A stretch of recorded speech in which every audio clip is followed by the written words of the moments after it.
Hello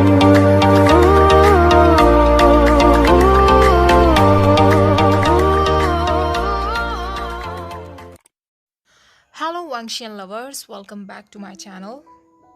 तो आप लोगों की रिक्वेस्ट पे फाइनली मैं लांजास अनटेम्ड नोवेल को शेयर करने वाली हूँ। ये नोवेल मैंने बिल्कुल भी नहीं लिखा, इसका पूरा पूरा क्रेडिट इसके रियल ऑथर को जाता है। This novel is written by Lovelos और उनसे परमिशन लेकर ही मैं इस नोवेल को शेयर कर रही हूँ। ये नोवेल बहुत ब्यूटीफुल है गाइस, इस नोवेल को ज़रूर रीड करना, और अगर आपके पास रीड करने का टाइम ना हो तो मेरा एक्सप्लेनेशन सुन लेना। Untamed series versus novel explanation जो मैंने किया था वो आप लोगों को इतना ज़्यादा पसंद आया था। कुछ फॉरेनर्स के भी मैंने कमेंट्स देखे थे उन वीडियो पर जो कह रहे थे, why don't you put English subtitles in your videos. I was so happy at that time. Unfortunately मेरे पास इतना टाइम नहीं होता कि मैं इंग्लिश सबटाइटल्स भी ऐड कर सकूं अपने सारे वीडियोस में। इस नोवेल में उन्होंने लांग वांगजी की फीलिंग्स को दिखाया है। गाइज मैं अपनी पूरी कोशिश करूंगी कि उन्होंने जो फीलिंग्स को उस नोवेल में दिखाने की कोशिश की है वो मैं एक्सप्लेनेशन में दिखा सकूं, लेकिन I am just explaining guys, अगर कोई गलती हो जाए तो प्लीज़ माफ़ कर देना। तो explanation chapter a boy from the street से शुरू करते हैं। जब हमारा लांग वांगजी 5 साल का था, लैन चचैन वांगजी को बुलाता है। लैन चचैन कहता है, वांगजी क्या तुम हमारे साथ युनमक सैक चलना चाहोगे। वांगजी कोई जवाब नहीं देता, लेकिन शिचैन समझ जाता है कि वांगजी उसके साथ जाना चाहता है, क्योंकि शिचैन हमेशा से ही वांगजी के एक्सप्रेशन से पता कर लेता था कि वो क्या चाहता है। लैन शिचैन वांगजी को अपने साथ ले जाते हुए कहता है, वांगजी हम एक लंबी जर्नी पर जाने वाले हैं, क्या पता तुम्हारा सामना किसी एडवेंचर से हो जाए। दोनों मिलकर युनमा क्लैन के मार्केट में पहुंचते हैं। शिचैन वांगजी से पूछता है, वांगजी क्या तुम्हें कोई टॉय चाहिए। वांगजी कोई जवाब नहीं देता, तो शिचैन उसे एक टॉय देते हुए कहता है, अगर तुम इस टॉय को किसी और को देना चाहो तो दे देना, लेकिन तब तक ये टॉय तुम्हारा है। अब शिचैन लैन चिरेन से बातें करने लगता है। वांगजी आगे की तरफ बढ़ जाता है। आगे जाते वक्त वो अपने ही एज के एक लड़के से मिलता है। उस लड़के के बाल बिखरे हुए थे और उसके फेस पर स्माइल थी। वो उस टॉय को ही देखे जा रहा था जो वांगजी के हाथ में था। वांगजी सोचने लगता है, मुझे इतना अजीब फील क्यों हो रहा है, मैं इस लड़के के सामने कुछ बोल क्यों नहीं पा रहा। पता नहीं क्यों, लेकिन मेरा दिल कह रहा है कि मैं उसे अपने साथ घूसे ले जाऊं। तभी वांगजी को शिचैन आवाज लगा लेता है और वांगजी उस टॉय को उस लड़के को देखकर चला जाता है। रात के समय शिचैन वांगजी से कहता है, वांगजी काश तुम्हारे पास उस लड़के जैसे दोस्त होते जिसको तुमने वो टॉय दिया। ये क्लैन तुम्हारा प्योर हार्ट कभी भी नहीं समझ पाएगा। अब स्टोरी में आगे बढ़ते हैं जब लंजा 16 साल का हो चुका है। क्लाउड रेसेस के स्टूडेंट्स आपस में बातें कर रहे थे, क्या तुम्हें पता है कि इस साल हमारे क्लान में दूसरे क्लान्स के स्टूडेंट्स भी आने वाले हैं। मैंने सुना है कि नी क्लान के लीडर का छोटा भाई हुआसांग, जिन क्लान से जिन जुशन और युनमा क्लान से वे वुशन और जैंगचैंग आने वाले हैं। मैंने सुना है कि वो वे वुशन बहुत बड़ी आफत है। तभी क्लास में लैन चिरेन की एंट्री होती है। लैन चिरेन वांगजी और चिचैन से कहता है, दूसरे क्लास से जो स्टूडेंट्स यहाँ आने वाले हैं उन लोगों की रिस्पॉन्सिबिलिटी मैं तुम पर छोड़ता हूँ। उन लोगों को यहाँ कोई प्रॉब्लम नहीं होनी चाहिए। और जैसा कि हमने सीरीज में देखा था, वांगजी अपने क्लान के लोगों के साथ पपेट्स को कैप्चर करने गया था, जिस वजह से क्लान का एक स्टूडेंट घायल हो गया था और वो लोग उसे वापस क्लाउड रेसेस में लेकर आ रहे थे। सब वांगजी से पूछने लगते हैं कि उस स्टूडेंट के साथ क्या हुआ। तभी पीछे से किसी की आवाज आती है जो कह रहा था, लगता है उस पर रिसेंटफुल एनर्जी का हमला हुआ है। वो आवाज सुनकर वांगजी जब उसकी तरफ मुड़कर देखता है तो वांगजी की हार्ट बीट्स रुक जाती हैं। वांगजी को समझ नहीं आता कि वो इंसान कौन है और उसे देखकर उसकी हार्ट बीट्स क्यों बढ़ गई हैं। तभी जैंगचा उसे खुद से वे वुशन से और जांग यांगली से इंट्रोड्यूस कराता है। क्योंकि वो लोग अपना इनविटेशन कार्ड भूल गए थे, इसलिए वो वांगजी से अंदर जाने की परमिशन मांग रहे थे। वांगजी को याद आता है कि अंकल के स्ट्रिक्ट ऑर्डर्स थे, बिना इनविटेशन के किसी को भी अंदर नहीं आने दिया जाएगा। लेकिन वे विशन फिर भी अंदर एंट्री के लिए आर्गुमेंट्स किए जा रहा था। वांगजी को डर था कि वे विशन अपने गलत शब्दों के इस्तेमाल से किसी मुसीबत में पड़ सकता है, इसलिए वो उस पर साइलेंसिंग चार्म का इस्तेमाल करके आगे बढ़ने लगता है। वांगजी सोचने लगता है, ऐसा मैंने इसलिए नहीं किया क्योंकि वो मुझे इरिटेट कर रहा था, बल्कि इसीलिए किया क्योंकि अगर वो एक और बार मुझसे कहता तो शायद मैं उसे अंदर आने देता। पहली बार मैं किसी के लिए गूसू रूल्स तोड़ने के लिए तैयार था। जब मैं वापस अंदर आया तो मुझे बहुत बेचैनी हो रही थी। मुझे समझ नहीं आ रहा था कि मैं क्या करूं। शाम हो गई थी और अभी तक जैंग क्लैन के लोग जंगल में ही बैठे हुए थे। मुझसे बर्दाश्त नहीं हो रहा था तो मैंने उन लोगों को अंदर आने के लिए कह दिया, लेकिन मैंने देखा कि वो वहां नहीं था। वो इनविटेशन लेटर लेने के लिए केई टाउन वापस चला गया था। मुझे फिर उसकी चिंता होने लगी थी। वो कहाँ होगा? क्या वो ठीक होगा? तभी मुझे एक स्पिरिट दिखी जो मुझसे कह रही थी, वो बच्चा जिससे तुम बचपन में मिले थे और उसे अपना टॉय दिया था, वो यही है। वो और कोई नहीं, वे वुशन है। अचानक वो स्पिरिट गायब हो गई और मैं सोचने लगा, अब मैं उससे मिलूंगा तो उससे क्या कहूंगा? क्या मैं उसे याद हूँ? तभी मैंने देखा कोई गूसू रूल्स को तोड़कर वॉल्स के जरिए अंदर आ रहा था। वो वे वुशन ही था। वही प्यारी सी स्माइल, इनोसेंट आंखें और बालों में रेड रिबन। मुझे विश्वास नहीं हो रहा था। क्या मैं सच में उससे मिल चुका हूँ? मैं उससे पूछना चाहता था कि क्या उसके पास वो टॉय अभी भी है। ये वाइट गूसू रोब तुम पर बहुत सूट करता है, लेकिन ये जगह तुम्हारे लिए नहीं है। तुम एक आजाद पंछी हो। यहाँ तुम्हें एक्सेप्ट नहीं किया जाएगा। ये जगह रूल्स से भरी हुई है। अभी मैंने उसके हाथों में एम्प्रर्स स्माइल के जार्स देखे। मैं डर गया था। उसे वापस रख दो। अगर अंकल ने तुम्हारे हाथ में वो जार्स देख लिए तो तुम्हें बुरी तरह पनिश किया जाएगा। गूसू क्लैन का यंग मास्टर होने की वजह से मुझे उससे कहना पड़ा, तुम नियम तोड़ रहे हो। गूसू क्लैन में अल्कोहल लाना अलाउड नहीं है। और यहीं से हमारी जर्नी की शुरुआत हुई थी। हम दोनों में से किसी को भी नहीं पता था कि अंत में जाकर हमें इतना दर्द देखना होगा। वो मुझसे कहने लगा, वांगजी ब्रदर, मुझे तुम्हारे रूल्स के बारे में कुछ नहीं पता। मैं यहाँ नया आया हूँ। क्यों ना तुम भी ये एम्प्रेस स्माइल का एक जार मुझसे ले लो और इस बात को यहीं ख़त्म कर दो। मैं सोचने लगा, वेइंग, तुम ऐसा क्यों कर रहे हो? क्या तुम्हें नहीं पता गूसू में वाइन बोतल किसी के साथ शेयर करना मतलब किसी से अपनी फीलिंग्स कन्फेस करना है? लेकिन फिर भी मैंने उससे कहा, तुम एक यंग मास्टर को वाइन ऑफर कर रहे हो। तुम एक और रूल तोड़ रहे हो। मैं सोचने लगा, इससे पहले कि कोई और उसे रूल तोड़ते हुए देख ले, मुझे उसे रोकना होगा। मैंने बीचन को निकाला और उस पर हमला करने लगा और वहाँ हमारी पहली फाइट हुई थी। मैं उसकी स्किल्स से बहुत इम्प्रेस था। वो मेरे सारे अटैक्स को बहुत अच्छे से फाइट बैक कर रहा था। वेइंग, क्या तुम अपनी वाइन से इतना ज़्यादा प्यार करते हो? चलो देखते हैं आज हम दोनों के बीच में कौन जीतता है। लेकिन तभी उसके हाथ से वो एम्प्रेस स्माइल का जार गिर गया और टूट गया। उसने मुझे गुस्से में लंजा बुलाया। मेरी हार्ट बीट्स फिर से रुक गईं। वेइंग, क्या तुम्हें पता है आज तक मुझे किसी ने भी लंजा नहीं बुलाया? लेकिन अभी मुझे उसे गूसू रूल्स सिखाना जरूरी है, वरना वो बहुत मुसीबत में पड़ जाएगा। मैं उसे वॉल ऑफ रूल्स के पास ले गया और उससे कहा कि तुमने आज बहुत सारे नियम तोड़ दिए हैं और तुम्हें मेरे साथ अंकल के पास चलना होगा। जब मैं उसे अंदर ले गया तो वो ब्रदर से मेरी शिकायत करने लगा।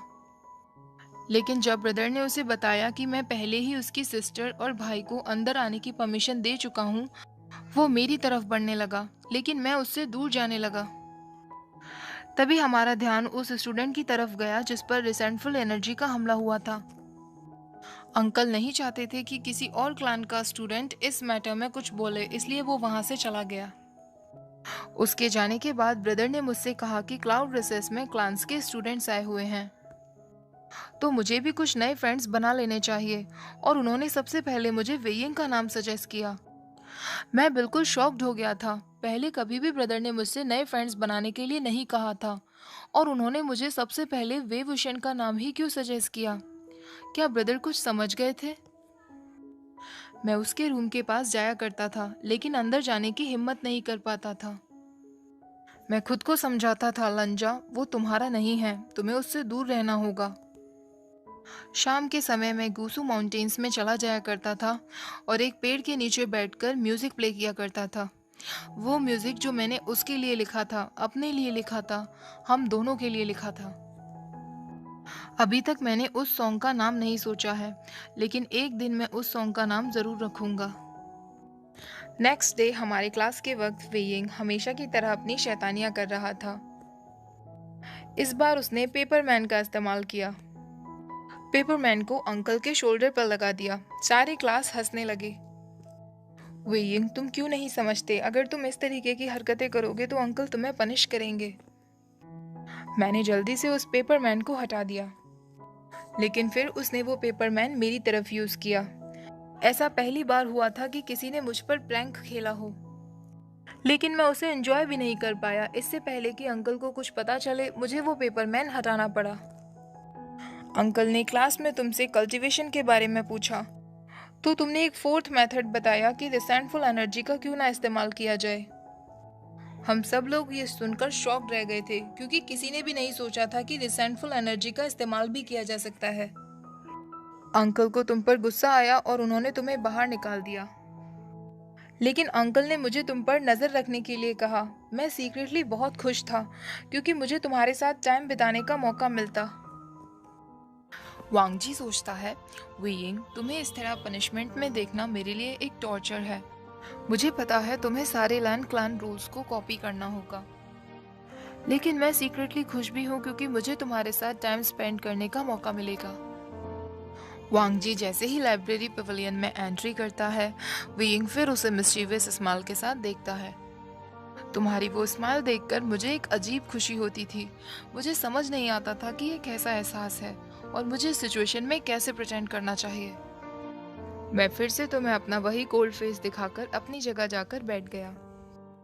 मैं तुम्हें रूल्स कॉपी करते हुए देख रहा था।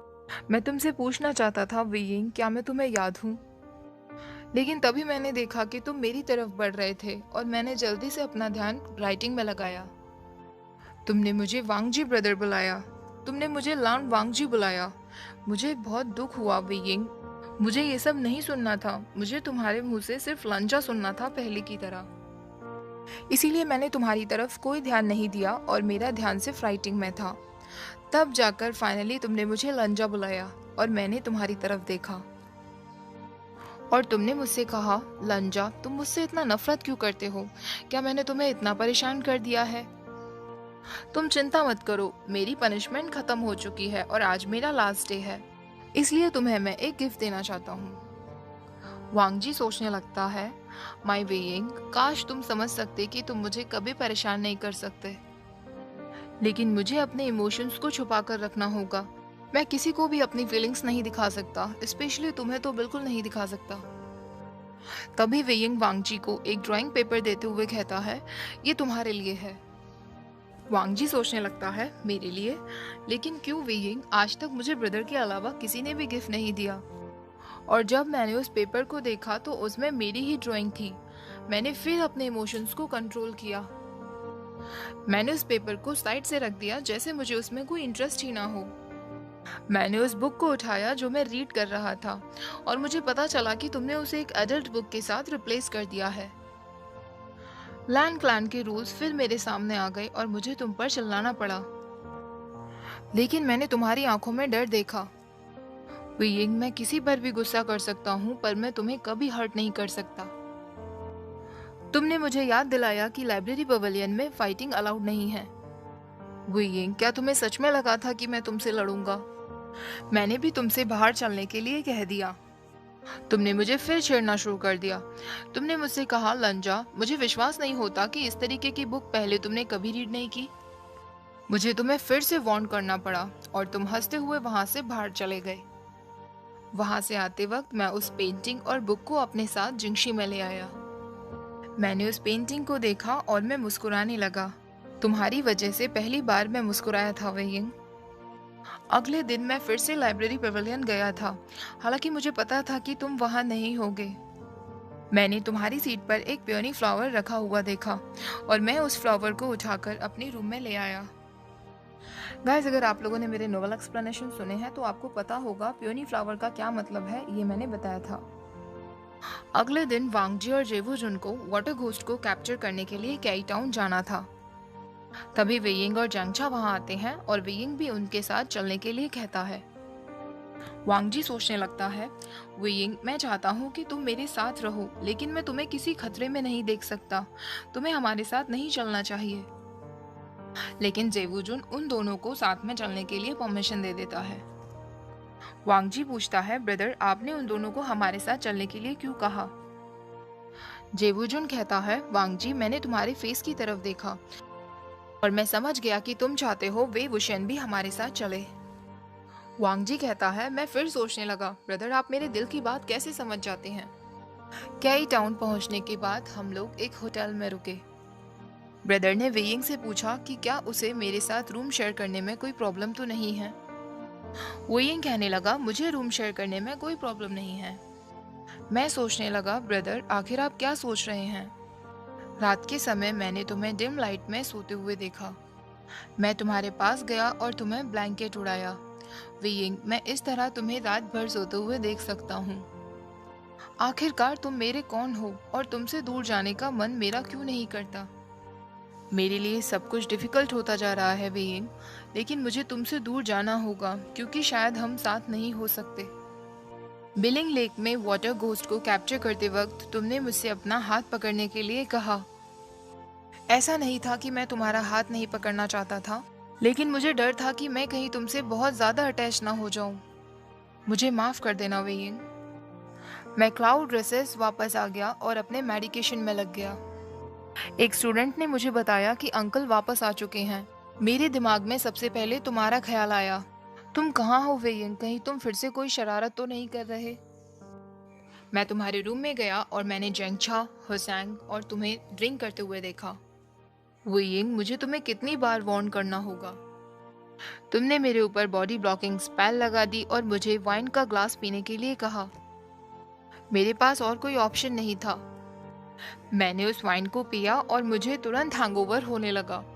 वेइंग, प्लीज कभी किसी को मत बताना कि लांग वांग जी ने क्लाउड रेसेस में ड्रिंक की थी। तुमने मुझसे कहा, लंजा, तुम्हारा फोरहेड रिबन टेढ़ा हो गया है। मैं अपने फोरहेड रिबन को ठीक करने लगा। तुमने मुझसे कहा कि तुम मेरा फोरहेड रिबन ठीक करने में मदद करोगे। मैंने तुरंत तुम्हारा हाथ हटाया और तुमसे कहा कि गूसू क्लान फोरहेड रिबन को केवल पेरेंट्स, चिल्ड्रंस या लवर्स ही टच कर सकते हैं। लवर्स वाली बात पर तुम हंसने लगे। वेइंग, केवल लवर्स ही फोरहेड रिबन को टच कर सकते हैं। तुम्हें ये बात फनी क्यों लगती है?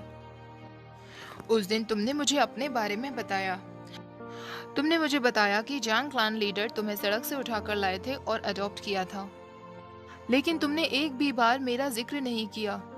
मैं भी तुमसे बचपन में मिला था वेइंग, क्या तुम्हें मैं बिल्कुल याद नहीं? क्या मैं तुम्हारे लिए कोई मायने नहीं रखता? नेक्स्ट मॉर्निंग जब मैं उठा, मैं समझ गया था कि हम दोनों मुसीबत में पड़ चुके हैं।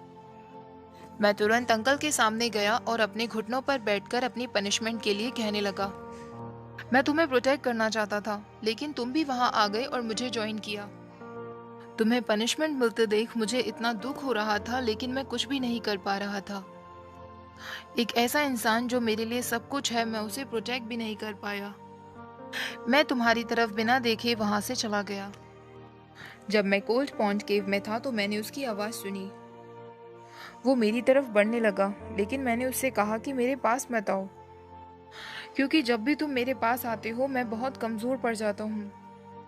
पर तुमने मुझसे कहा, लंजा, चलो साथ में नहाते हैं। वेइंग, तुम सच में शेमलेस हो। मैं पूल से बाहर निकलकर जाने लगा, लेकिन अचानक हम दोनों गूसू क्लैन के एल्डर की केव में आ गए। मुझे आज भी याद है, ब्रदर ने मुझसे कहा था, वांग जी, अपने फोरहेड रिबन को कभी भी किसी से टच मत करने देना और किसी पर जाए तो बिल्कुल मत करना। फोरहेड रिबन को केवल चिल्ड्रन, पेरेंट्स या लवर्स ही टच कर सकते हैं। और यहाँ मैं अपना फोरहेड रिबन तुमसे शेयर कर रहा था। ऐसा क्यों है वेइंग? आखिर तुम कौन हो मेरे? अब क्लाउड रेसेस में लैंटर्न फेस्टिवल का दिन आया। वेइंग ने मुझसे कहा, लंजा, चलो साथ में लैंटर्न फेस्टिवल सेलिब्रेट करते हैं और विश करते हैं। मैं हमेशा से अकेले विश करते आया था। वो पहली बार था जब मैंने वेइंग के साथ विश मांगी थी। अब उसका वापस जाने का समय आ गया था। ब्रदर ने मुझसे कहा, वांग जी, क्या तुम यंग मास्टर वे को फेयरवेल नहीं कहना चाहोगे? मैं उसको रोकना चाहता था, लेकिन मैं कौन होता हूँ उसको रोकने वाला? मुझे क्या हक है? और वैसे भी अब जो जर्नी मैं तय करने वाला था उसमें बहुत खतरा था। अच्छा है अगर वो जा रहा है तो। मैंने ये नायरन को अपने साथ रखा और अपनी जर्नी पर निकल गया। जब मैं बाहर जा रहा था तो मैंने उसे बनीज के साथ खेलते हुए देखा। वही बनीज जिन्हें हम उस केव से बाहर ले आए थे। वो उन बनीज से कह रहा था, मैं तुम्हें अपने साथ ले जाना चाहता हूँ, लेकिन मैं अगर तुम्हें ले गया तो लंजा बिल्कुल अकेला हो जाएगा। मैं ये सुनकर बहुत खुश था कि तुम मेरी केयर करते हो। Farewell being. मैं जा ही रहा था कि मैंने फिर से तुम्हारी आवाज़ सुनी। तुम मुझे फॉलो कर रहे थे। मैं कहना चाहता था, बीइंग यहाँ से चले जाओ, ये तुम्हारे लिए सेफ नहीं। मैंने कोल्ड वॉइस में तुमसे कहा यहाँ से चले जाओ, लेकिन फिर भी तुमने मेरे साथ जाना ही चुना। तुम हमेशा खुद को खतरे में क्यों डालते हो? गाइस, यहाँ पर वो सीन्स हैं जब वांगजी और वीइंग शाओ शिनचैन और सोंगलान से मिले थे और उन लोगों ने मिलकर शुयांग को कैप्चर किया था। और उस रात वो लोग चुशान सेक्ट में रुके थे और वीइंग वांगजी की रूफ पर सो रहा था। वांगजी सोचने लगता है, वीइंग, क्या तुम्हें पता है किसी की रूफ पर सोने का मतलब क्या है? तुम्हें मुझे ऐसे परेशान नहीं करना चाहिए। ऑथर के अकॉर्डिंग किसी की रूफ पर सोने का मतलब आप उससे अपना लव डिक्लेयर कर रहे हो। वांगजी कहता है, गुड बाय वीइंग, मुझे अब जाना होगा। जब तुम उठोगे तो मैं यहाँ नहीं होऊंगा। तुम्हारे साथ बिताए ये दिन मुझे हमेशा याद रहेंगे। अपना ख्याल रखना वीइंग। मुझे ब्रदर का मैसेज मिला और मैं घबराते हुए क्लाउड रेसेस पहुंचा, लेकिन बहुत देर हो चुकी थी। क्लाउड रेसेस को जला दिया गया था। मैं जिंगशी की तरफ जाने लगा। हमारी यादें मैंने वहीं रखी हुई थी। तुम्हारी बनाई हुई पेंटिंग, वो प्योनी फ्लावर, वो सब कुछ जल चुका था। मैं इतना टूट चुका था वीइंग। मैंने सिर्फ तुम्हारी यादों के साथ जीना ही तो चाहा था। क्या मैंने कुछ ज्यादा मांग लिया था? मैंने देखा वेंशु अंकल पर हमला करने वाला था। मैंने अपने इमोशंस को कंट्रोल किया और उसका सामना किया। मैं क्लाउड रेसेस के इनोसेंट स्टूडेंट्स को मरते हुए नहीं देख सकता था। मैंने अंकल और बाकी स्टूडेंट्स को कोल्ड पॉइंट केव में रुकने के लिए कहा और मैं वेंशु के साथ चला गया। हम सब लोग वैन क्लैन पहुंचे। वेन चाओ कहने लगा कि हम सब में से किसे वैन क्लैन रूल्स सारे याद हैं। वीइंग रूल सुनाना शुरू करने लगा, लेकिन वो वैन क्लैन के रूल्स नहीं थे बल्कि लैन क्लैन के थे। वेन चाओ को गुस्सा आया और उसने तुम्हें पनिश किया। उसने तुम्हें रस्सी से बांध दिया और तुम पर हमला करने ही वाला था कि तभी मैं बीच में आ गया। उसकी हिम्मत कैसे हुई तुम्हें हाथ भी लगाने की? मेरे गुस्से से शॉक्ड होकर वेन चाओ ने तुम्हें एक डार्क रूम में डालने का ऑर्डर दे दिया। जाते जाते तुमने मेरी तरफ स्माइल की, जैसे तुम मुझसे कहना चाहते हो, लंजा, मैं ठीक रहूंगा, मेरी चिंता मत करना। उस रात मैं बिल्कुल नहीं सो पाया। मुझे तुम्हारे चीखने की आवाजें आ रही थी। मैं पागल हो रहा था। तभी मुझे वेनिंग याद आया। मुझे पता था कि वो तुम्हारा वेल विशर है। मैं उसके पास गया और मैंने उसे एक मेडिसिन पाउच दिया। मैंने उससे कहा कि वीइंग बहुत दर्द में है, प्लीज उसे ये दे देना। वीइंग, प्लीज अपना ख्याल रखना। याद रखना कि मैं यहाँ हमेशा तुम्हारे लिए हूँ। हालांकि उसके बाद मुझे तुम्हारे चीखने की आवाजें नहीं आ रही थी, पर फिर भी मुझे तुम्हारी बहुत चिंता हो रही थी। अगले दिन मैंने देखा तुम्हारी बॉडी पर मार्क्स थे, तुम्हारे बाल बिखरे हुए थे और तुम जंगछा से कुछ खाने की मांग कर रहे थे। वीइंग, क्या तुम मेरे दिल को सुन सकते हो? तुम्हें ऐसी हालत में देखकर मैं कितना दर्द में था। अब हमें वेंचाओ के ऑर्डर पर माउंट मूशी पर एक विशाल जानवर को पकड़ने के लिए जाना था। मेरे पैर में चोट की वजह से मैं ठीक से चल नहीं पा रहा था। तुम्हें तुरंत पता चल गया कि मुझे चलने में प्रॉब्लम हो रही है और तुम मुझे अपनी बैक पर कैरी करना चाहते थे। मैं अचानक से शॉक्ड हो गया और मैंने तुम्हारी तरफ देखा, लेकिन फिर से अपना कोल्ड फेस लिए मैं आगे बढ़ने लगा। जंगछा ने तुमसे कहा कि तुम उसे क्यों परेशान कर रहे हो? क्या तुम देख नहीं सकते वो तुमसे नफरत करता है? तुमने कहा, अगर वो मुझसे नफरत करता है तो क्या हुआ? मैं उससे नफरत नहीं करता। मैं फिर भी उसे अपनी बैक पर कैरी करना चाहता हूँ। ज्यादा से ज्यादा वो मुझ पर गुस्सा ही तो करेगा। तुम दोनों की कन्वर्सेशन सुनकर मैं रुक गया और सीक्रेटली मुस्कुराने लगा। वेंचाओ सारे क्लैन के लोगों को माउंट मुशी पर ले गया था। अब वो सब लोग उस गुफा के अंदर जाते हैं जहाँ पर वो विशाल जानवर बंद था। वांगजी सोचता है, उस दिन वेंचाओ ने तुम्हें गुफा में नीचे फेंक दिया था।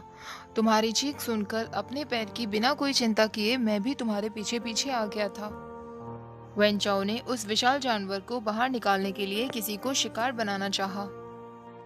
वांग लिंगजाओ ने कहा कि म्याम्या को उस जानवर का शिकार बनाया जाएगा। मैं और जिन जुशन बीच में आ गए और सारे स्टूडेंट्स आपस में लड़ने लगे। वांग लिंजाओ ने मौके का फायदा उठाकर म्याम्या को हॉट आयरन से घायल करना चाहा और तुम बीच में आ गए। तुम्हारी वो दर्द से भरी हुई चीख आज भी मेरे लिए एक बुरे सपने की तरह है। म्याम्या को लगने लगा कि तुम्हें चोट उसकी वजह से लगी है और वो रोने लगी। तुमने उसे संभालना चाहा तो उसने तुम्हें एक पाउच निकाल कर दिया जिसमें एक फ्रेग्रेंस थी। मैं सोच रहा था कि उस पाउच में ऐसा क्या होगा। तुम इस विशाल जानवर का ध्यान भटकाने में लगे थे जिससे बाकी सब सेफली निकल सके। मैं बस खड़ा यही सोच रहा था कि तुम कब सेफली यहाँ से निकल पाओगे। तभी मैंने देखा कि वो जानवर तुम पर हमला करने वाला था। मैं बिना कुछ सोचे समझे तुरंत तुम्हें बचाने के लिए आ गया। मैं घायल हो गया था और पानी में गिर गया था। तभी तुमने मुझे अपने बैग पर कैरी किया और पानी से बाहर निकाल कर लाए थे और तुम मुझसे कह रहे थे, लंजा, फाइनली मुझे तुम्हें अपनी बैग पर कैरी करने का मौका मिल ही गया। तो गाइज यहाँ पर काफ़ी सीन्स ऐसे होने वाले हैं जो ओरिजिनल नोवेल में थे, सीरीज में नहीं दिखाए गए थे। तो जिन्होंने मेरा नोवेल एक्सप्लेनेशन सुना है उन्हें पता होगा कि वेयिंग ने वांगजी को अपनी बैग पर कैरी किया था। कुछ समय बाद वेयिंग वांगजी की वाउंड्स देखता है और उन्हें ठीक करने की कोशिश करता है। वेयिंग को याद आता है कि म्याम्या ने उसे एक पाउच दिया था। तो यहाँ पर मैं आपसे एक क्वेश्चन पूछती हूँ गाइस, म्याम्या ने वेयिंग को वो मेडिसिन पाउच कब और कहाँ दिया था ओरिजिनल नोवेल में? देखते हैं आप में से किसको याद है। वांगजी उस पाउच में देखता है तो उसमें सच में कुछ मेडिसिन थी जिनका यूज किया जा सकता था। वेयिंग कहने लगता है, मुझे नहीं पता था कि उस लड़की का दिया हुआ पाउच इतना काम आएगा। मुझे वापस जाकर उसे थैंक्स बोलना चाहिए। लंजा सोचने लगता है, ये सुनकर मुझे बहुत फ्रस्ट्रेशन हो रही थी या फिर कहूँ जेलसी हो रही थी और मैंने तुमसे कहा तुम सिर्फ उसे हैरेस करना चाहते हो। लेकिन उसके बाद जो तुमने मुझसे कहा वो सुनकर मैं शॉक्ड रह गया। तुमने मुझसे कहा कि क्या मैं म्याम्या को पसंद करता हूँ। एक मिनट के लिए मैं सिर्फ तुम्हारी ही तरफ देखने लगा, फिर मैं समझ गया तुम सिर्फ मुझे परेशान कर रहे हो। मुझे दर्द में देखकर तुमने सडनली मुझे ग्राउंड पर पुश किया और मेरी शर्ट निकाल दी। मुझे समझ नहीं आ रहा था कि ये क्या हो रहा है और फिर तुम अपने कपड़े निकालने लगे। मेरा फेस पूरा रेड हो गया था। मैंने कहा, वेयिंग तुम ये क्या कर रहे हो? तुमने कहा, तुम्हें क्या लगता है इस गुफा में बस हम दोनों हैं, मैं और क्या कर सकता हूँ। ये शेमफुल एक्ट मुझसे देखा नहीं गया और मैंने काफी सारा ब्लड वॉमिट कर दिया जिससे मुझे मेरे पेन में रिलीफ मिला। वेयिंग, अब मैं समझ गया तुम क्या करना चाह रहे थे, पर प्लीज आगे से ऐसे जोक मत करना। सीरीज में ये नहीं दिखाया था कि वेंग ने वांगजी की शर्ट को खोला था, बट ओरिजिनल नोवेल में ऐसा ही हुआ था। वांगजी सोचता है, कुछ समय बाद मैंने तुम्हारे चेस्ट पर वो बर्न मार्क्स देखे। ट्रस्ट मी वेयिंग, उन बर्न मार्क्स को मैं अपने चेस्ट पर फील कर सकता था। मैंने मेडिसिन पाउच से पेस्ट निकाला और तुम्हारे चेस्ट पर लगाने लगा। तुमने मुझसे कहा, लंजा, अगर तुम सच में म्याम्या को पसंद करते हो तो शायद तुम उसे डेट कर सकते हो। क्या तुम्हारे सेक्ट में डेट करना अलाउड है? जरा सोचो, द ग्रेट हंग गुनजुन एक ब्यूटी के साथ। ऐसा कहकर तुम जोर जोर से हंसने लगे। वेयिंग, मुझे ये सुनकर बहुत हर्ट हो रहा था। मुझे बहुत गुस्सा आने लगा और मैंने तुम्हारे हाथ पर काट लिया। तुम बुरी तरह दर्द में चिल्लाने लगे और तुमने मुझसे कहा, लंजा, आखिरकार तुम्हारे साथ आज हुआ क्या है? वेयिंग, मेरे दिमाग में बहुत कुछ चल रहा था। क्लाउड रसेस पूरी तरीके से जल चुका था, ब्रदर का कुछ पता नहीं चल रहा था और तुम्हारी बातें सुनकर मुझे और हर्ट हो रहा था। लेकिन कुछ समय बाद मुझे बहुत बुरा लगने लगा। तुमने मेरी जान बचाई थी और मैंने तुम्हारे साथ ऐसा बर्ताव किया। मैं अपने घुटनों पर आ गया और मैंने उससे माफी मांगी। जब उसे क्लाउड रसेस और मेरे ब्रदर के बारे में पता चला तो उसने मुझे छेड़ना बंद कर दिया। हमें उस गुफा में बंद 4 दिन हो गए थे। अब हमने उस जानवर से लड़ने का फैसला कर लिया था। उस जानवर से लड़ने के बाद तुम्हें फीवर हो गया था। तुम्हारी हालत देखकर मैंने तुम्हें स्पेशल एनर्जी देना शुरू कर दिया। कुछ समय बाद तुमने मुझसे कहा, लंजा, ऐसे ग्राउंड पर लेटे मुझे बहुत अनकंफर्टेबल लग रहा है। क्या मैं तुम्हारी गोद में सर रख के सो सकता हूँ? मैंने कोई आंसर नहीं दिया। तुम वैसे ही जमीन पर सो गए। लेकिन तुम्हें अनकंफर्टेबल देखकर मुझसे भी रहा नहीं गया और मैंने तुम्हारे सिर को अपनी गोद में रख लिया। रात भर मैं तुम्हारे बालों को सहला रहा था ताकि तुम कंफर्टेबल सो सको।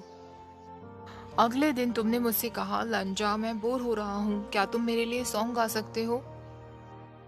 मैंने तुम्हें वही सॉन्ग सुनाया जो मैं क्लाउड रिसेस में हमेशा तुम्हारे लिए लिखा करता था। तुमने मुझसे उस सॉन्ग का नाम पूछा, लेकिन मैंने जैसे ही उस सॉन्ग का नाम बताया तुम बेहोश हो गए थे। वीइंग, अगर मुझे तुम्हारा जन्मों तक भी इंतजार करना पड़े तो मैं करूँगा। अगर तुम्हें बचाने के लिए मुझे अपनी जान देनी पड़े तो भी मैं दे दूंगा। काश मैं तुम्हें अपनी फीलिंग्स बता सकता, लेकिन मैं तुमसे कुछ नहीं कह सकता क्योंकि बचपन से मुझे यही सिखाया गया है।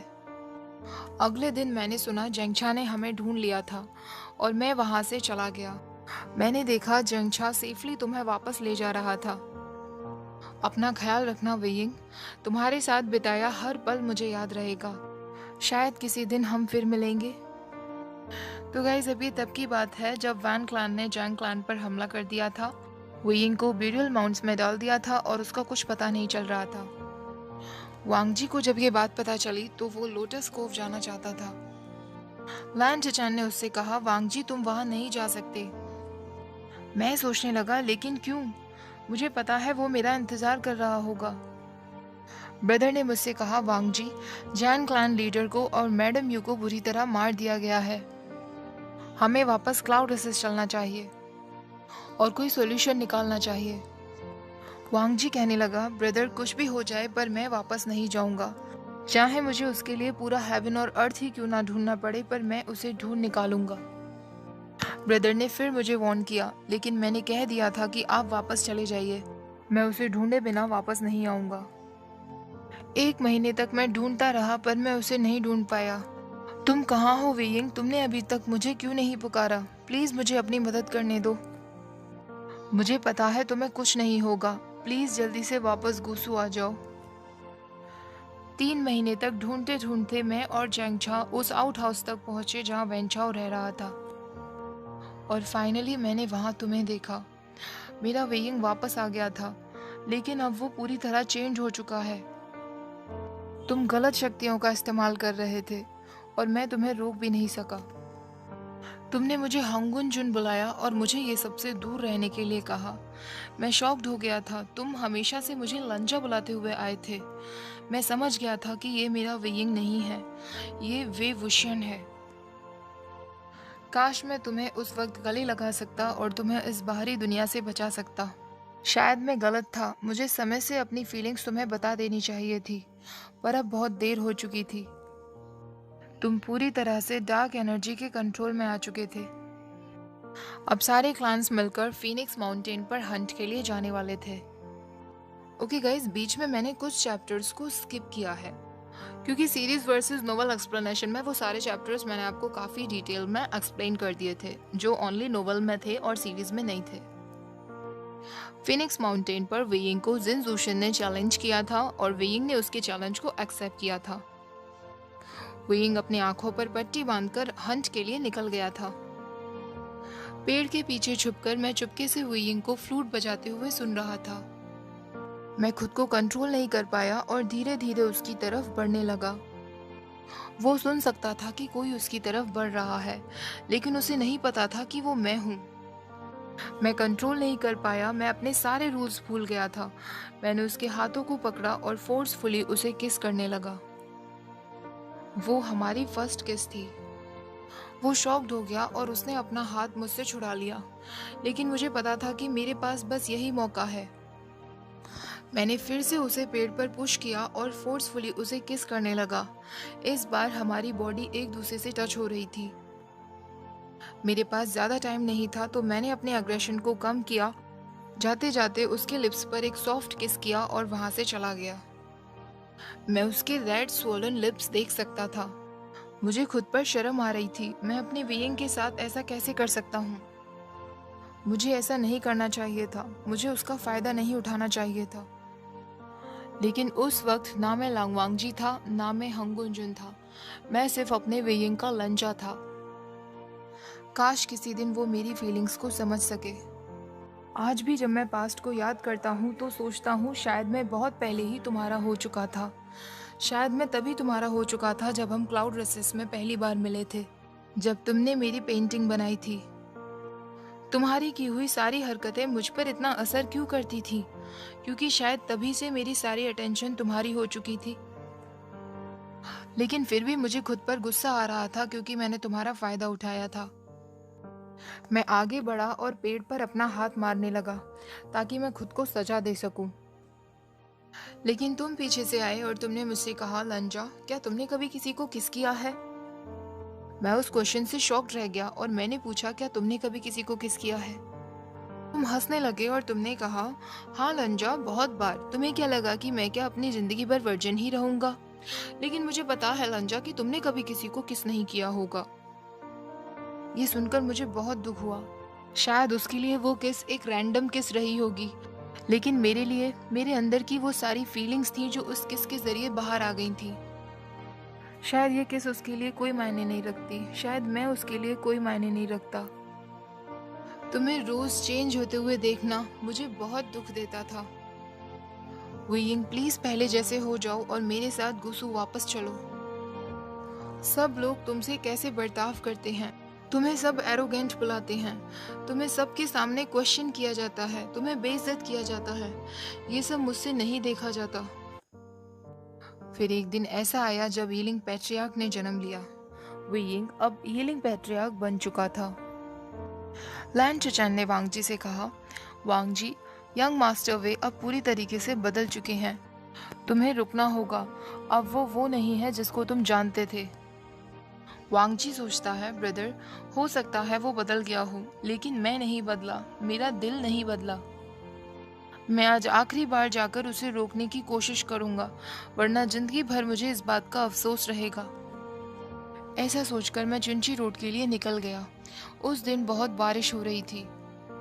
तुमने मुझसे कहा, लंजा, मुझे पता था एक दिन ऐसा आएगा जब हमें एक दूसरे का सामना करना होगा, लेकिन आज मैं लड़ने के लिए भी तैयार हूँ। अगर मैं मारा गया तो मुझे खुशी होगी कि मैं तुम्हारे द्वारा मारा गया हूँ। वीइंग, तुमने ये सोच भी कैसे लिया कि मैं तुम्हें मार सकता था? बल्कि तुम्हारे ये शब्द मुझे अंदर ही अंदर जान से मार रहे थे। बारिश भी तुम्हारे आंसुओं को छुपा नहीं पा रही थी। उस दिन वो सब क्यों हुआ वीइंग? काश मैंने तुम्हारा साथ दिया होता। काश हमारे रास्ते कभी अलग नहीं हुए होते। उस दिन ये हंगुंजुन बुरी तरह हार चुका था। वो रोने के अलावा और कुछ नहीं कर पाया। कुछ दिनों बाद लैनलिंग क्लैन और जैंग क्लैन के बीच संबंध होने वाला था। लेडी जैंग और जिन जुशन की शादी होने वाली थी। वीइंग अपनी शिजे से बहुत प्यार करता था। मुझे पता था कि अभी तक किसी ने उसे ये खबर भी नहीं दी होगी। मैं उससे मिलने हीलिंग जाना चाहता था और उसे उसकी शिजे के बारे में बताना चाहता था। ब्रदर ने मुझसे कहा, वांगजी, अगर तुम उससे मिलना ही चाहते हो तो तुम जा सकते हो, लेकिन याद रखना, जब तुम क्लाउड रेसेस वापस आओगे तो मैं तुम्हें पनिशमेंट से नहीं बचा पाऊंगा। मैं तुम्हारे लिए कोई भी पनिशमेंट लेने के लिए तैयार हूँ वीइंग। और यीलिंग मार्केट में मैं तुम्हारी तलाश में घूमने लगा। तभी एक बच्चा वहां मेरे पास आया। वो बच्चा बहुत रोए जा रहा था। मुझे समझ नहीं आ रहा था कि उसे चुप कैसे करूं। आसपास के लोग मुझे उसका फादर समझ रहे थे और तभी मैंने वहां तुम्हें देखा। इतने दिनों बाद तुम्हें देखकर फिर से मेरी दिल की धड़कनें बढ़ने लगी थी। मन कर रहा था कि बस तुम्हें गले लगा लूं। और तुमने मुझसे पूछा, लंजा, तुम यहाँ यीलिंग में कैसे? मुझे झूठ बोलना पड़ा कि मैं यहाँ नाइट हंट के लिए आया हूँ। तुमने मुझे उस बच्चे से इंट्रोड्यूस करवाया। वो वैन क्लैन का एक मेंबर था, उसका नाम आयुएन था। उस दिन हम तीनों ने एक परफेक्ट फैमिली की तरह टाइम स्पेंड किया। उस दिन मैं तुम्हारे साथ ब्यूरल माउंट्स गया। मैंने देखा कि वैन क्लैन मेंबर्स अब तुम्हारी फैमिली बन चुके थे। वेंचिंग और वेनिंग के साथ तुम्हारी बहुत अच्छी दोस्ती हो चुकी थी। ये सब देखकर मुझे बहुत हर्ट होता था। इसलिए नहीं कि मैं उनसे जेलस था, बल्कि इसलिए कि मैं भी वहाँ तुम्हारे साथ होना चाहता था। मैं भी तुम्हारा ख्याल रखना चाहता था। काश मैं गुस्सू छोड़कर हमेशा के लिए तुम्हारे साथ रहने के लिए आ जाता, लेकिन मेरी कुछ रिस्पॉन्सिबिलिटीज हैं, मेरी कुछ ड्यूटीज हैं जिन्हें छोड़कर मैं नहीं आ सकता। अंकल और ब्रदर को भी मेरी बहुत ज़रूरत है। लेकिन ब्यूरियल माउंट से वापस लौटते वक्त मैंने ये कभी नहीं सोचा था कि अब हम एक बैटलफील्ड में मिलेंगे और मैं तुम्हें हमेशा के लिए खो दूंगा। वापस लौटने के बाद मैंने अपनी पनिशमेंट को एक्सेप्ट किया। अगर मुझे तुम्हारे साथ कुछ पल बिताने को भी मिल जाए तब भी मैं इस पनिशमेंट के लिए तैयार हूँ। कुछ दिनों बाद ब्रदर ने मुझसे कहा, वांग जी, एक बहुत बुरी खबर है। घोस्ट जनरल वेनिंग ने जिन जुशन का मर्डर कर दिया है। मैं तुरंत जिंगशी से निकलकर बाहर जाने लगा। वेइंग को मेरी ज़रूरत है। लेकिन ब्रदर ने मुझसे कहा, वांग जी, अगर आज भी तुम उसका साथ देते हो तो तुम एक विरोधी का साथ दे रहे हो। सारे क्लान्स तुम्हारे खिलाफ हो जाएंगे। मुझे नहीं पता था कि मेरे साथ क्या होगा। मैंने कुछ नहीं सोचा और मैं बस वेइंग को ढूंढने निकल गया। मैंने चेंचिंग की आवाज़ सुनी और मैं नाइटलेस सिटी पहुंच गया। जो मेरे सामने खड़ा था वो वेइंग नहीं था, वो ईलिंग पैट्रियार्क था, एक ऐसा इंसान जिससे सारी दुनिया डरती है। सारे क्लान्स के लोग उसके खिलाफ हो चुके थे और उसे जान से मारना चाहते थे। मैंने सोच लिया था अगर आज मुझे अपनी जान भी देनी पड़े तब भी मैं अपने वेइंग को प्रोटेक्ट करूंगा। मैं क्लींजिंग म्यूजिक प्ले कर रहा था। मैं उसके दिमाग को शांत करना चाहता था। मैं उसे बताना चाहता था कि मैं उसके साथ हूँ, लेकिन वो मेरी बात सुनने के लिए तैयार नहीं था। वो अपने बनाए हुए पपेट्स को कंट्रोल नहीं कर पा रहा था। तभी उसने अपने शिजे की आवाज़ सुनी। वो अपना ध्यान खो बैठा और अपने शिजे की तरफ बढ़ने लगा। मैंने देखा कि कोई उसे पीछे से मारने वाला था। इससे पहले कि मैं वहां पहुंचता, वेइंग की शिजे बीच में आ गई और वो मारी गई। अब समय ऐसा आ चुका था जब मेरा वेइंग हार मान चुका था। अपने शिजे को मरता देख वो पूरी तरह टूट चुका था। उसने टाइगर सील को लिया और उसके 2 पार्ट्स कर दिए थे।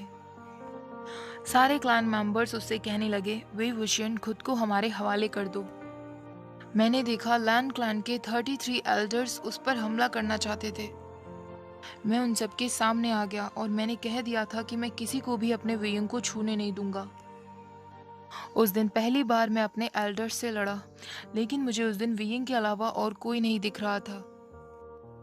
मैं खून से लथपथ हो चुका था। मैंने अपने सारे एल्डर्स को घायल कर दिया था, लेकिन मैंने देखा कि वेइंग पहाड़ी के किनारे पर खड़ा हो गया था। मैंने उससे कहा, वेइंग, वापस आ जाओ। मैंने उसे बचाने की बहुत कोशिश की, लेकिन वो वहां से कूद गया। मैंने उसका हाथ पकड़ लिया था, लेकिन वो मुझसे कह रहा था, लंजा, मुझे जाने दो, अब मैं थक चुका हूँ। काश मेरे पास तुम्हारे साथ बिताने के लिए और समय होता। शायद अगले जन्म में हम फिर मिलेंगे। ऐसा कहकर उसने अपना हाथ मुझसे छुड़ा दिया था और एक स्माइल के साथ वो मुझे हमेशा के लिए छोड़कर चला गया।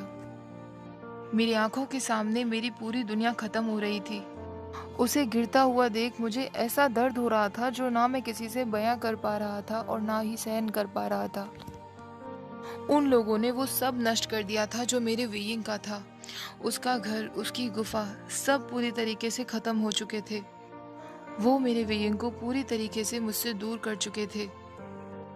ब्यूरियल माउंट्स में बैठा मैं बस यही सोच रहा था, काश मैं तुम्हें कभी छोड़कर नहीं गया होता। मैं नहीं मानता कि तुम मुझे हमेशा के लिए छोड़कर चले गए हो। तुम वापस आओगे ना वेइंग? मैं ये सब सोच ही रहा था कि तभी मैंने वहां आयुएन को देखा, जिसे बहुत बुखार था। वेइंग, मैं तुम्हें तो प्रोटेक्ट नहीं कर पाया, लेकिन मैं तुम्हारे आयुएन को हमेशा प्रोटेक्ट करूंगा। मेरे पास आयुएन ही तुम्हारी आखिरी याद है। मैं अपने क्लान वापस गया और मैंने कह दिया था, अगर आयुएन को यहाँ रहने नहीं दिया गया तो मैं भी यहाँ से हमेशा के लिए चला जाऊंगा। अंकल ने मुझसे कहा कि मुझे पनिशमेंट लिए बिना अंदर नहीं आने दिया जाएगा। मैं अपनी पनिशमेंट के लिए तैयार था। ब्रदर ने मुझसे प्रॉमिस किया था कि आयुएन की सेफ्टी का वो पूरा ख्याल रखेंगे।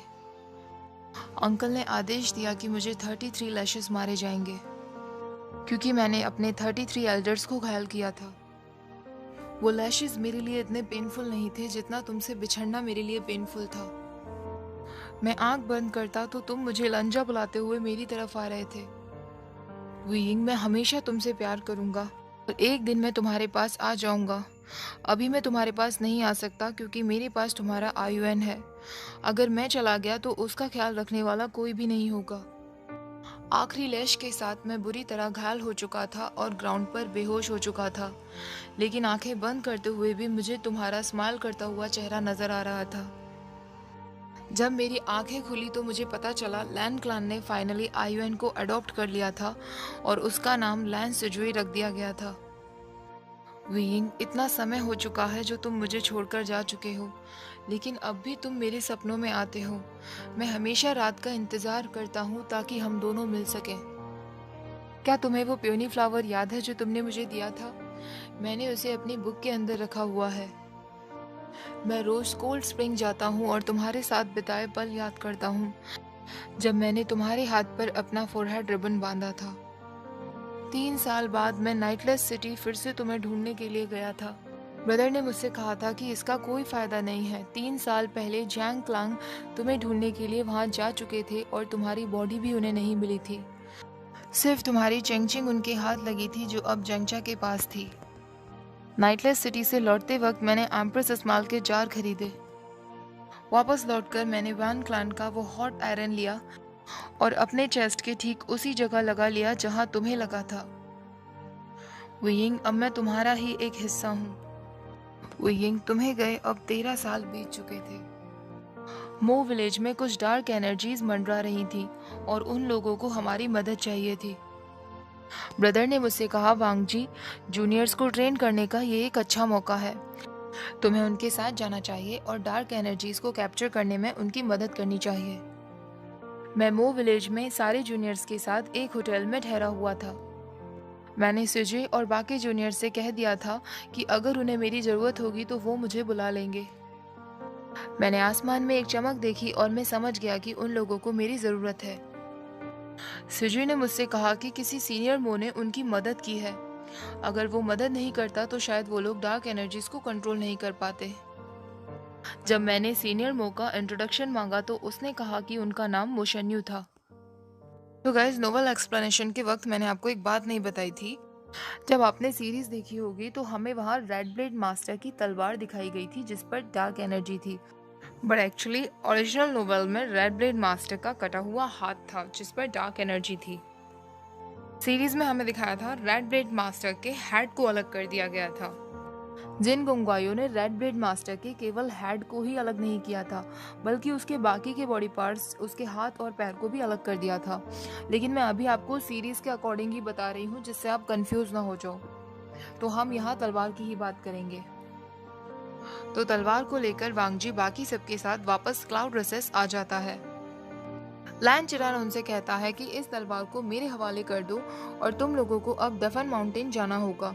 कुछ लोगों का कहना है कि वहाँ कुछ रिसेंटफुल एनर्जीज का खतरा है। वांगजी, सिजुए और बाकी सारे जूनियर्स के साथ दफन माउंटेन के लिए जाता है। वहां पहुंचकर वांगजी वही म्यूजिक सुनता है जो उसने वीइंग के लिए लिखा था। वो म्यूजिक वीइंग के अलावा वांगजी ने किसी और को नहीं सुनाया था। वांगजी समझ चुका था कि उसका वीइंग अब वापस आ चुका है। ओके गाइस, तो इस पार्ट को मैं यही खत्म करती हूँ। आई होप आपको वीडियो अच्छी लगी होगी। वीडियो को लाइक जरूर कर देना, शेयर कर देना वांगशन लवर्स के साथ और मेरे चैनल को सब्सक्राइब कर देना। Thank you for watching. Bye bye.